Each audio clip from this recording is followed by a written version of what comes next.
বৰ্তমান আমাৰ হোষ্টেলত মোটামুটি আছেতকৈ বেছি ষ্টুডেণ্ট আছে 80তকৈ বেছি ষ্টুডেণ্ট আছে আমাৰ হোষ্টেলত আৰু আপোনাৰ সিহঁতক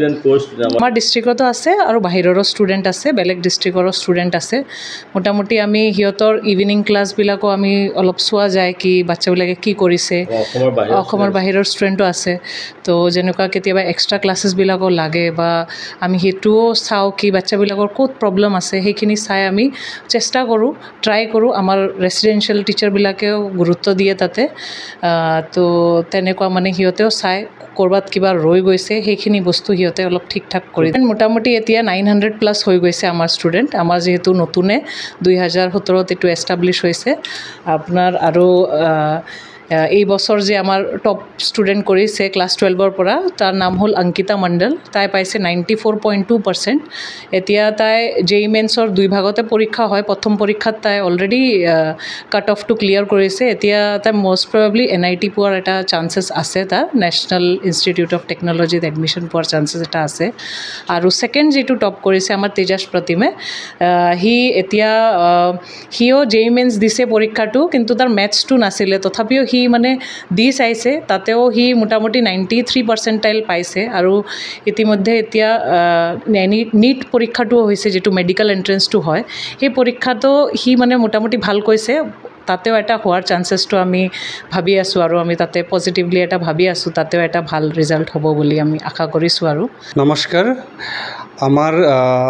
এইবাৰ যিটো CBSE ৰিজাল্ট দিলে 13 মে প্ৰথমত আমাৰ ক্লাছ 12 দিলে আৰু তাৰপিছত আমাৰ ক্লাছ 10টো দিলে ক্লাছ 10টো অলপ সেইদিনা দেৰিকৈ দিলে সেইকাৰণে আমি আমাৰ যিটো আনন্দৰ মুহূৰ্ত ভালকৈ আমি দেখাব পৰা নাই তো আমাৰ মোটামুটি এইবাৰ 57 ষ্টুডেণ্টে ক্লাছ 10 বৰ্ড এক্সাম দিছিলে CBSE ক্লাছ 10 বৰ্ড আৰু তাতে আমাৰ 57 ষ্টুডেণ্টে পাছ কৰিছে আৰু 57ৰ ভিতৰত আমাৰ 50টা ষ্টুডেণ্টে ফাৰ্ষ্ট ডিভিজন পাইছে 36 ষ্টুডেণ্টে আপোনাৰ ডিষ্টিংশ্যন পাইছে আৰু 90% ওপৰত মোটামুটি আপোনাৰ 11জনে পাইছে আৰু হায়েষ্ট পাৰ্চেণ্টেজটো আপোনাৰ 98.6 এপ্ৰক্সিমেটলি 99% আৰু আপোনাৰ মেইনলি চবতকৈ ভাল খবৰটো হ'ল আমাৰ 100% পাছ কোনো থাৰ্ড ডিভিজন নাই আৰু হায়াৰ ছেকেণ্ডেৰীটো এবাৰ বহুত ধুনীয়া আমাৰ ৰিজাল্ট হৈছে হায়াৰ ছেকেণ্ডেৰীত মোটামুটি একচুৱেলি কি হয় গুৱাহাটী আমাৰ ওচৰত যেতিয়া ক্লাছ 10ত এটা ভাল ৰিজাল্ট হয় বাচ্চাবিলাকৰ কি হয় গাৰ্জেনৰ এটা হয় কি অলপ ভাল জেগাত দিব পাৰিলে আৰু অলপ ভাল ৰিজাল্ট কৰিব কিন্তু আমাৰ ইয়াতে যিহেতু অলপ দৰং ডিষ্ট্ৰিক্টৰ অলপ পিছপৰা জেগা তো ছায়েন্সত আমাৰ আগতে গাৰ্জেনখিনি আমাক বিশ্বাস মানে এটা বিশ্বাসত লোৱা নাছিলে কিন্তু যোৱা বছৰৰ পৰা আমাৰ ৰিজাল্টটো আৰম্ভ হৈছে যোৱা বছৰ আমাৰ হায়েষ্ট পাৰ্চেণ্টেজ আছিলে 90% আৰু 2-3জন ষ্টুডেণ্টে ভালকৈ এণ্ট্ৰেঞ্চ পাছো কৰিছে আৰু এইবাৰ আমাৰ ছায়েন্সত 95% পাইছে আৰু যিটো ষ্টুডেণ্টে পাইছে মেইন ছাবজেক্টত পাইছে ফিজিক্স কেমিষ্ট্ৰি এইবিলাক ছাবজেক্ট বহুত টাফ হয় CBSE বহুত লেন্দি পেপাৰ কণ্ডাক্ট কৰে মানে বহুত কাটে তাতে মাৰ্কছ অনাটো বহুত টাফ হৈ যায় আৰু যিহেতু ষ্টুডেণ্টবিলাক এণ্ট্ৰেঞ্চৰ কাৰণে বেছি গুৰুত্ব দিয়ে আৰু এণ্ট্ৰেঞ্চৰ চিলেবাছটো বহুত ভাষ্ট হয় তো বৰ্ডত অলপ গুৰুত্বটো কম দিয়ে মই এইবাৰ দেখিছোঁ মোটামুটি বৰ্ডত ষ্টুডেণ্টবিলাকৰ মাৰ্কছ নায়েই কিন্তু বৰ্ডত ক্লাছ 12ৰ মাৰ্কছ অনাটো অলপমান দুটা বেলেঞ্চ কৰি লৈ যোৱাটো বহুত কষ্টকৰ হয় তথাপিও আমাৰ ষ্টুডেণ্ট কেইজন মানে বহুত ভাল স্ক'ৰ কৰিছে আমি বহুত অত্যন্ত সুখী আৰু আমি প্ৰথমৰ পৰাই বহুত কষ্ট কৰিছিলোঁ কষ্ট মানে কি আমি কনচেপচুৱেলি গৈছিলোঁ যাতে বাচ্চাই কি হয় ষ্টুডেণ্টে পঢ়াৰ লগে লগে ধৈৰ্যটো আনিব পাৰে ষ্টেবিলিটিটো আনিব পাৰোঁ আমি অভ্যাসৰ ওপৰত কাম কৰিছিলোঁ আৰু আপোনাৰ ৰেগুলাৰিটি কি হয় আপোনাৰ ষ্টুডেণ্ট কেতিয়াবা কি হয় স্কুলত যদি নাহে অলপ শ্ল' হৈ যায় অলপ লেজি হৈ যায় আমি ঘৰত যদি 2 দিন নাহে আমি পিছদিনা ফোন কৰি দিওঁ মই নিজে ফোন কৰি দিওঁ কেতিয়াবা অলৰাউণ্ডাৰ ডেভেলপৰ কাৰণে আমি কাম কৰোঁ যাতে বাচ্চাটো কেনেকৈ খোজকাঢ়ে সেইটোও আমি অবজাৰ্ভ কৰোঁ তো এই যিখিনি ষ্টুডেণ্টে পাইছে এইবাৰ মেইনলি মেজৰিটি ষ্টুডেণ্টে ভাল ৰিজাল্ট কৰিছে 1-2জনে কেতিয়াবা কষ্টৰ ওপৰত হৈ যায় কিন্তু এইবাৰ যিটো ষ্টুডেণ্টৰ আশা আছিলে এজন ষ্টুডেণ্ট আপোনাৰ দুমনি চকীৰ আশিক ইকবাল প্ৰথম যেতিয়া ইয়াতে জইন কৰিছিলে মানে আমি ভাবিছোঁ কেনেকৈ হ'ব মানে মেট্ৰিকত ফাৰ্ষ্ট ডিভিজন পাবনে নাই সেইটো ডাউট আছিলে কিন্তু সি 85% পাছ কৰিছে আৰু অলপ পালে হয় এটা ছাবজেক্টত অলপ কম পালে এতিয়া আকৌ 11ত ইয়াতে লৈছে এডমিশ্যন আৰু সেই বাচ্চাটোক আমি ইমান মটিভেট কৰিছোঁ এদিন গাৰ্জেন আহিছে আহি কৈছে ছাৰ আপুনি কি যাদু কৰিলে ইমান ডিচিপ্লিনত ল'ৰাটো আহিছে কাৰণ আগতে আজিকালি আৰু বাচ্চা কি হয় কণ্ট্ৰলৰ বাহিৰত গুচি যায় অলপ ডাইভাৰ্ট হৈ যায় তো আমি সেইখিনিও চাওঁ আমি বণ্ডিঙত আনো বণ্ডিঙত মানে এজন ৰিচেণ্টলি আজি ক্লাছ 6ৰ এজন 7ৰ এটা ষ্টুডেণ্টৰ টপিক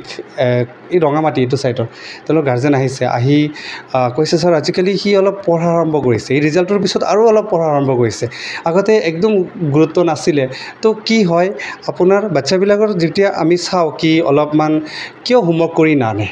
বা আপোনাৰ গুৰুত্বটো কিয় কম মই একদম ষ্টাৰ্টি কৰোঁ ডিপলি ষ্টাৰ্টি কৰোঁ কাৰণটো কি আৰু সেই বাচ্চাখিনি যদি এপ্ৰিচিয়েশ্যন কৰা যায় কেতিয়াবা এটা প্ৰশ্ন সুধি দিলোঁ মই এইটো পঢ়ি আহিবা যদি পাৰা হয় মই যদি হাত চাপৰি মাৰি দিওঁ তেতিয়া সি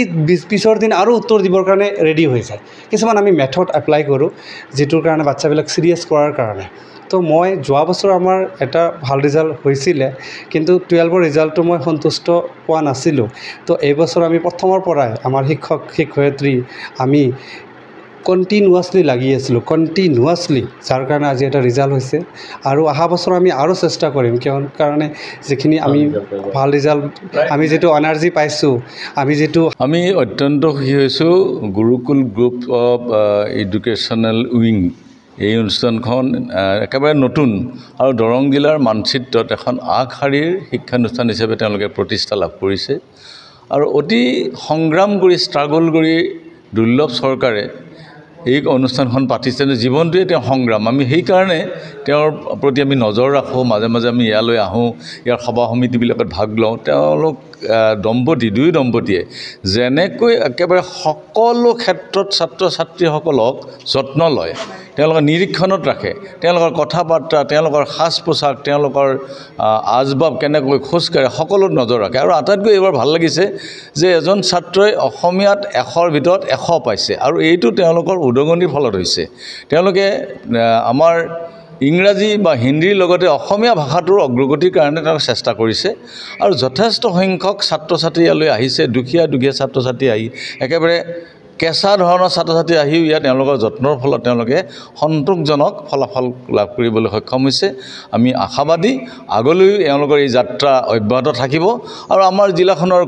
কোনে যিবিলাক আমাৰ প্ৰতিভাৱান ছাত্ৰ আছে এই ছাত্ৰ ছাত্ৰীসকলক উলিয়াই আনি তেওঁলোকৰ নিজা ধৰণে নিজা শৈলীৰে তেওঁলোকক গঢ় দিবলৈ চেষ্টা কৰিছে এটা প্ৰাকৃতিক সুন্দৰ পৰিৱেশ আৰু গ্ৰামীণ অঞ্চলত হৈছে বাটপথ যিমান সুন্দৰ নহ'লেও তেওঁলোকৰ নিজৰ কৰ্মৰ কাৰণে তেওঁলোকৰ দক্ষতাখিনিৰ কাৰণে তেওঁলোকৰ শিক্ষাৰ ক্ষেত্ৰত যিটো তেওঁলোকৰ একাগ্ৰতা যিটো আশাসুধীয়া প্ৰচেষ্টা তাৰ ফলত অনুষ্ঠানখনে দিনে অগ্ৰগতি পথত অগ্ৰসৰ হৈছে আৰু আমিও তেওঁলোকক শুভেচ্ছা আৰু অভিনন্দন জনাইছোঁ এইবাৰ 99% পাইছে যিজন হায়াৰ ছেকেণ্ডেৰী 12 ক্লাছৰ